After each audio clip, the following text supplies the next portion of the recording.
Hi guys and welcome back to auto crew. आज आपके लिए एक और नई वीडियो लेके आ गए हैं मारुति सुजुकी की सेलेरियो के ऊपर।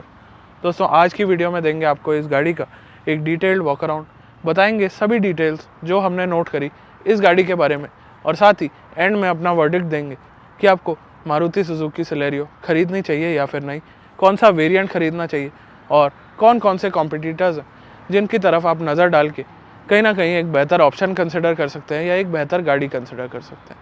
तो चलिए स्टार्ट करते हैं और पहले आपको देते हैं इस गाड़ी का एक डिटेल्ड वॉक अराउंड। एंड में वर्डिक्ट ज़रूर देख के जाइएगा, काफ़ी ज़्यादा काम का होने वाला है आपके। अब आपको बताते हैं इसकी डिज़ाइन क्यूज़ के बारे में। तो सबसे पहले तो चाबी दिखा देता हूँ।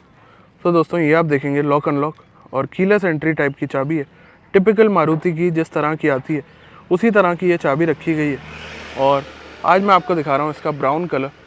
दोस्तों ब्राउन कलर में आपको सेलेरियो कैसी लग रही है ज़रूर लिखिएगा कमेंट सेक्शन में। और ये है इसका ZXi plus top end variant अपने AMT ट्रांसमिशन के अंदर। सबसे पहले बोनेट एरिया अगर आप देखेंगे तो काफ़ी अच्छा और बड़े साइज़ का बोनेट एरिया रखा गया है। नीचे आ जाते हैं तो सेंटर में आपको मिलेगा सुजुकी का एक लोगो और क्रोम जॉइन करती हुई हेडलैम्प्स। मैट ब्लैक में ग्रिल है, नंबर प्लेट के लिए जगह, नीचे एयर डैम्प और एक स्किड प्लेट टाइप की फिनिश देने की कोशिश करी गई है। उसके अलावा आ जाते हैं हेडलैम्प्स की तरफ। तो यहाँ आप देखेंगे हेडलैम्प्स दिए गए हैं हैलोजन के अंदर क्रोम बेजल का यूसेज है और इसके जो इंडिकेटर्स हैं वो भी हेडलैम्प्स में ही प्लेस्ड हैं कुछ यहाँ पे। फॉग लैम्प्स की अगर बात करें तो ये भी आपको हैलोजन्स में ही देखने को मिलते हैं। और उसके अलावा अब बात कर लेते हैं इसके मेन पार्ट यानी कि इसके इंजन की। तो दोस्तों यहाँ पे आप देखेंगे मारुति का बहुत ज़्यादा फेमस और बहुत ज़्यादा बिकने वाला 1 लीटर का K10C इंजन इसके अंदर लगाया गया है, जो आपको देता है अराउंड 66 bhp की पावर और 89 Nm का टॉर्क। इंजन की प्लेसमेंट, पोजीशनिंग, गैपिंग सभी चीज़ें आप देख सकते हैं। और रिफाइनमेंट लेवल्स इंजन के काफ़ी इम्प्रूव हो गए हैं अपनी 3rd जनरेशन K10C इंजन के साथ। अंडर हुड इंसुलेशन यहाँ पे नहीं है, दी जाती तो और अच्छा रहता। हालांकि रिफाइनमेंट के मामले में कोई ऐसी मेरे को शिकायत इससे नहीं है। बोनट का वज़न दोस्तों कोई बहुत ज़्यादा नहीं है। और विंडशील्ड एरिया की अगर बात करें तो आप देख सकते हैं यहाँ पे कोई ऑटो वाइपर्स वगैरह आपको देखने को नहीं मिलते हैं, सिंपल वाइपर्स दिए गए हैं। दोस्तों ये एक सिटी कार है, एक कम्यूटर कार है, तो बहुत ज़्यादा फीचर्स की एक्सपेक्टेशन रखना एक गलत बात हो जाएगी इस तरह की गाड़ी से। चलिए अब आ जाते हैं व्हील्स की तरफ। तो दोस्तों सेलेरियो में फाइनली अलॉय व्हील्स दे दिए गए हैं। माफ़ी चाहूँगा थोड़े गंदे हो रहे हैं और ये एक डार्क ग्रे टाइप की फिनिश में है, जो कि एक डार्क कार के साथ उतने ज़्यादा अच्छे निकल के नहीं आते। मैं कहीं ना कहीं एक्सपेक्ट कर रहा था कि इसके अंदर या तो सिल्वरी व्हील्स रखे जाते पुरानी जनरेशन की तरह, या फिर आपको डायमंड कट का ऑप्शन दे दिया जाता। खैर छोड़ते हैं इस बात को और अब चलते हैं बाकी डिटेल्स की तरफ। तो यहाँ आप देखेंगे ORVMs बॉडी कलर में मिलते हैं आपको। यहाँ पे टर्न इंडिकेटर्स दे दिए गए हैं। और रूफ़ की अगर बात करें तो सिंपल रूफ़ डिज़ाइन है और नॉर्मल यहाँ पे आपको एंटेना देखने को मिल जाता है। उसके अलावा बात करते हैं साइड लुक से। तो ग्लास एरिया आप देखेंगे, ग्लास एरिया वाइज गाड़ी काफ़ी सही है, ग्राउंड क्लियरेंस अच्छी रहती है और कम व्हील बेस है। कम, बहुत ज़्यादा कम भी नहीं बोलूँगा। प्लस यहाँ आप देखेंगे तो रिक्वेस्ट सेंसर दे दिया गया, टिपिकल डोर हैंडल्स हैं और यहाँ पे की के लिए जगह भी दे दी गई है। बी पिलर आपको ब्लैक में फिनिश देखने को मिलेगा। उसके अलावा रेयर डोर पे भी सेम ही चीज़ें हैं। फ्यूल टैंक कैपेसिटी आप 32 लीटर्स की बेसिकली। और माइलेज की अगर बात करते हैं तो इस गाड़ी के ऊपर एक डिटेल्ड माइलेज टेस्ट मैंने बना दिया है, आप चाहें तो जाके उसे देख सकते हैं। वापस से आ जाते हैं व्हील्स की तरफ। और टायर साइज़ की अगर यहाँ पे बात करूँ तो दोस्तों टायर साइज़ रखा गया 15 इंच का और एग्जैक्टली 175/60 R15 के ये अलॉय व्हील्स हैं। रेयर डिज़ाइन की तरफ आ जाते हैं तो दोस्तों काफ़ी अपग्रेड कर दी है सेलेरियो भी अब। और फीचर्स के हिसाब से देखें, साइज़ के हिसाब से देखें, चाहे डिज़ाइन के हिसाब से, मुझे तो ये सेलेरियो अच्छी लग रही है। आप अपनी थॉट्स बता सकते हैं कमेंट्स में। अब आपने देखा धूप के ऑपोजिट साइड आ गया हूँ तो ये कलर आपको थोड़ा सा डार्कर साइड में लग रहा होगा। बाकी इस कलर की मेंटेनेंस डेफिनेटली आपको थोड़ी सी हाई ज़रूर लगेगी। अब हाई की बात आ रही है तो दोस्तों हाई माउंट स्टॉप लैम्प यहाँ पे दे दिया गया है। ये आप देख सकते हैं वॉशर की प्लेसमेंट, रेयर डिफॉगर है, रेयर वाइपर है यहाँ पे। सुजुकी का लोगो, टिपिकल डोर हैंडल बूट के लिए, बूट पे भी रिक्वेस्ट सेंसर है, लेफ्ट में सिलेरियो की बैजिंग और नीचे आप बम्पर का डिज़ाइन देख सकते हैं। यहाँ आ जाए तो रिफ्लेक्टर के साथ ही आपको पार्किंग सेंसर्स इंटीग्रेट कर दिए गए हैं, नंबर प्लेट के लिए जगह दे दी गई है। और टेल लैम्प्स की अगर बात करते हैं तो हैलोजन में टेल लैम्प्स है, डिज़ाइनिंग में काफ़ी अच्छी इम्प्रूवमेंट है। इंडिकेटर और रिवर्स लैम्प यहाँ पे आपको प्लेस्ड दिखेंगे। उसके अलावा अगर बात करी जाए तो ओवरऑल गाड़ी चारों ही तरफ से आपको दिखा दी है मैंने। एक्सटीरियर लुक्स कैसे लगे ज़रूर बताइएगा कमेंट्स में। तो चलिए दोस्तों, इंटीरियर पे जाने से पहले आपको दिखा देता हूँ इसके रिक्वेस्ट सेंसर और कीलेस एंट्री किस तरह से काम करती है। तो यहाँ आप देखेंगे ये सेंसर दिया गया है, पहले आपको दिखा देता हूँ। तो गाड़ी इस टाइम लॉक है, सेंसर आपने प्रेस किया, चाबी मेरी पॉकेट में और गाड़ी हो चुकी है अनलॉक। ORVMs आप देखेंगे तो अभी भी इनसाइड पोजीशन में ही है। डोर पैनल्स की बात करें तो डोर पैनल्स आपको काफ़ी पतले लगेंगे, बट इसकी प्रैक्टिकलिटी आपको मैंने बताई है ड्राइव रिव्यू के अंदर। सभी जगह हार्ड प्लास्टिक का यूसेज है, अलग अलग टेक्सचर के हार्ड प्लास्टिक यूज़ किए गए हैं। Inside door handle silver colour के अंदर, नीचे बॉटल होल्डर, स्पीकर की प्लेसमेंट, एक मैगजीन होल्डर आप इसे बोल सकते हैं, कॉइन होल्डर यहाँ पे दे दिया गया। और पहला लुक अगर दूँ आपको इंटीरियर का तो सीट्स के अंदर आपको हाइट एडजस्टमेंट मिल जाती है। फैब्रिक सीट्स मिलेंगी but adjustable headrest top end variant में भी नहीं आ रहे हैं।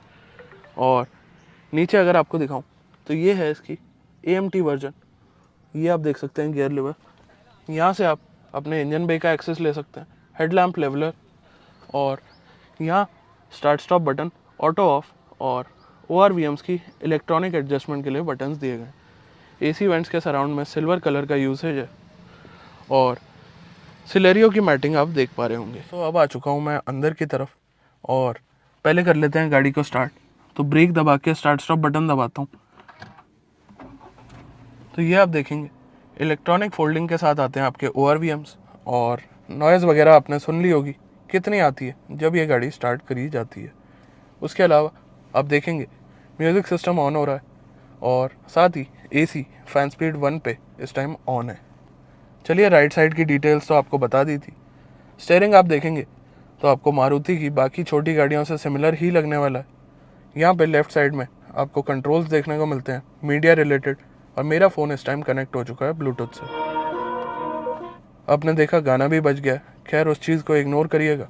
यहाँ पे आपको म्यूट के लिए सिंगल बटन दिया गया है, ट्रैक चेंज कर सकते हैं, मोड चेंज कर सकते हैं और वॉल्यूम अप डाउन कर सकते हैं। बाकी टिपिकल कॉलिंग के कंट्रोल्स जैसे मारुति की गाड़ियों में आते हैं उसी तरह के दिए गए हैं यहाँ पे। एयरबैग और मारुति की बैजिंग, बाकी सिल्वर कलर का टच यहाँ पे दे दिया गया है। स्टीयरिंग एडजस्टमेंट की अगर बात करता हूँ तो ये आप देखेंगे सिर्फ टिल्ट एडजस्टमेंट के साथ ये स्टीयरिंग आता है। दोस्तों स्पीडोमीटर के अंदर रिफ्लेक्शन वगैरह काफ़ी ज़्यादा आ जाती है, जैसा कि आप इस टाइम देख पा रहे हैं। एनालॉग में स्पीडोमीटर है और एक डिजिटल MID दे दी गई है, उसी के अंदर आपको RPMs दिखाई देते हैं। RPMs के साथ क्या क्या मिलता है वो डिटेल्स भी आप तक पहुंचा देता हूं एक बार।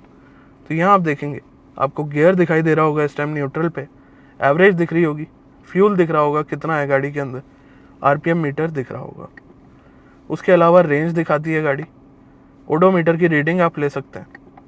साथ ही आप देखेंगे तो ट्रिप ए मैंने तब स्टार्ट किया था जब इस गाड़ी का माइलेज टेस्ट स्टार्ट किया था और 317-18 किलोमीटर मैं गाड़ी को चला चुका हूँ। उसके अलावा instantaneous fuel economy while driving दिखाई देती है और वापस से आ चुके हैं एवरेज पे। तो ये कुछ डिटेल्स थी स्टीयरिंग की और स्पीडोमीटर की। यहाँ आप देखेंगे तो ऊपर 2 तरह के प्लास्टिक का यूसेज किया गया है, सभी जगह हार्ड प्लास्टिक है और प्रीमियमनेस इस सेगमेंट की कार से बहुत ज़्यादा एक्सपेक्ट करना एक गलत बात हो जाती है।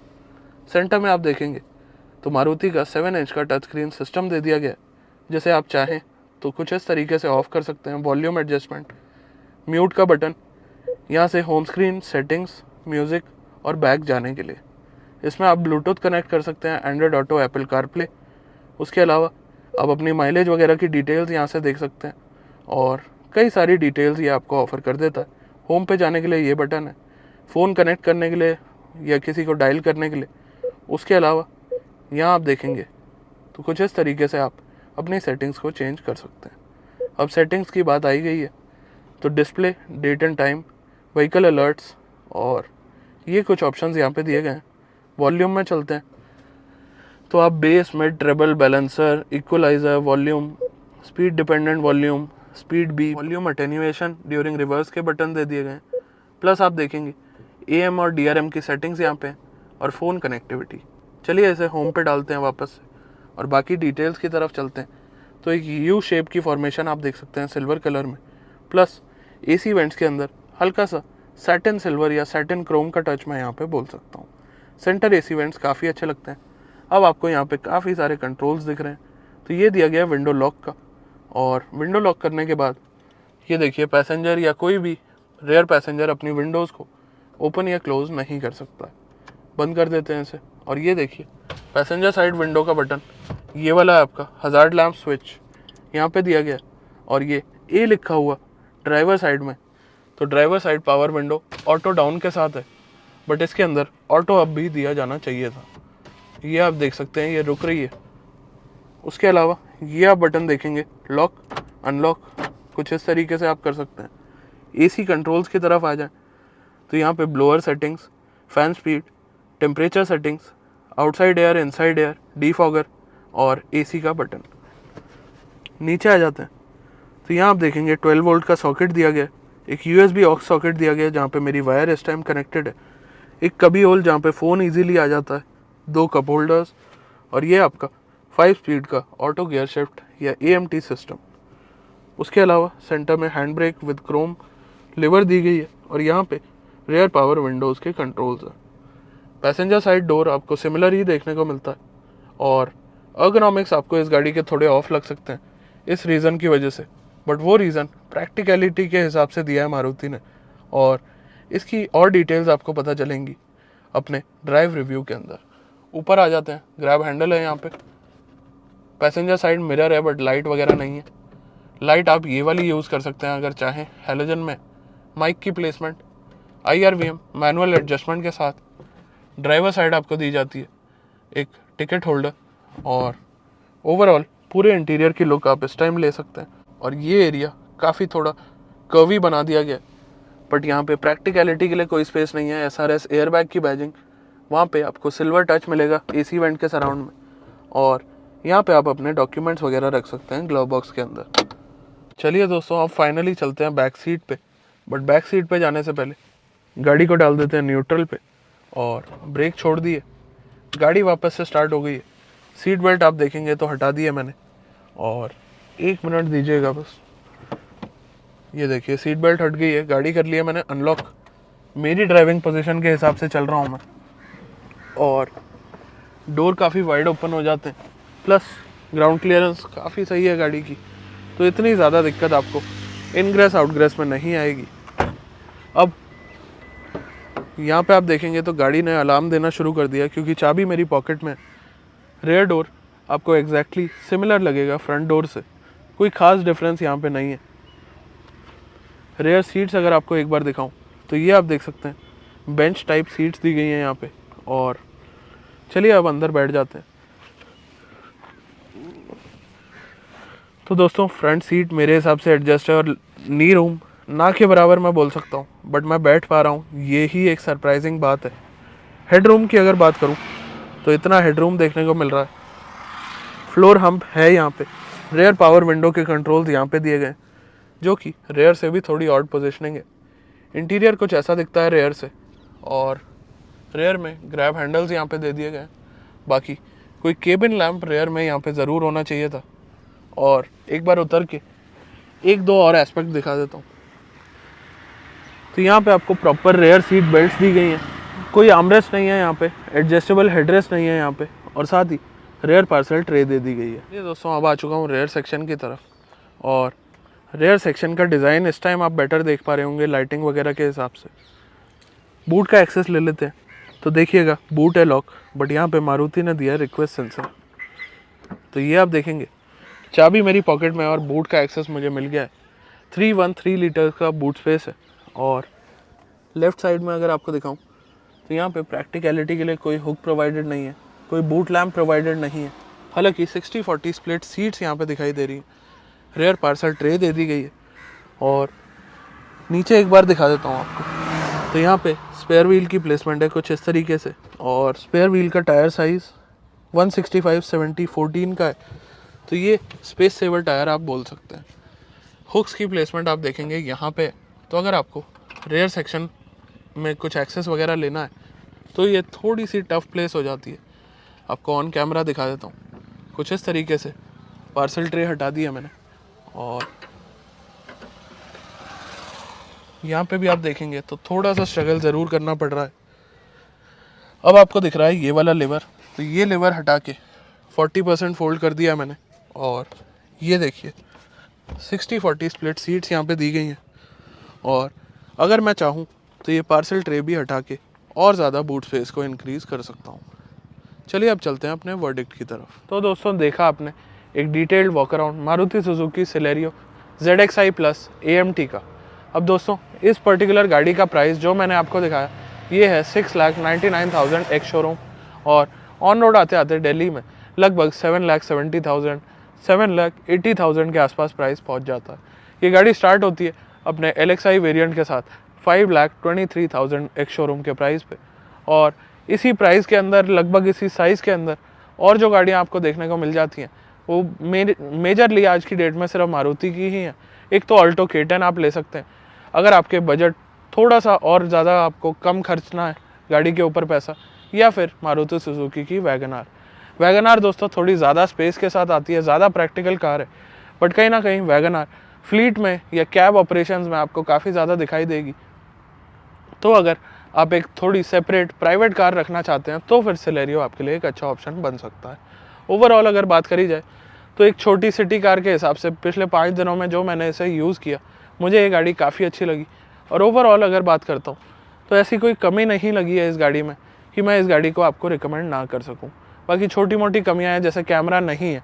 अब ये ऑलमोस्ट 7,75,000 की गाड़ी है, तो एक कैमरा इसमें होना चाहिए था, बट ये सारी मॉडिफिकेशंस आप आफ्टर मार्केट या शोरूम से ही करा सकते हैं, तो उस चीज़ को एक मैं बहुत बड़ा नेगेटिव नहीं मानूंगा। चलिए दोस्तों, होप करता हूँ आपको कुछ क्लैरिटी मिल पाई होगी, कुछ चीज़ें समझ आ पाई होंगी। आज की वीडियो में बस इतना ही।